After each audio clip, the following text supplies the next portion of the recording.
Cuando Ibergu vino a enseñar a nuestro Kunki, porque los Kunki se emborrachaban con otros grupos originarios, ya vamos a decir de que el grupo Cueva ya no existe, ya, y otros diferentes grupos todavía ahora que viven, y ellos convivían con ellos.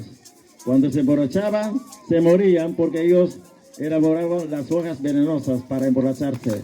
Entonces vino Kunki Ibergu a enseñar cómo tiene que cantar, cómo tiene que celebrar, cómo tiene que tomar la chicha que nosotros ahora siempre hemos tomado, ¿no?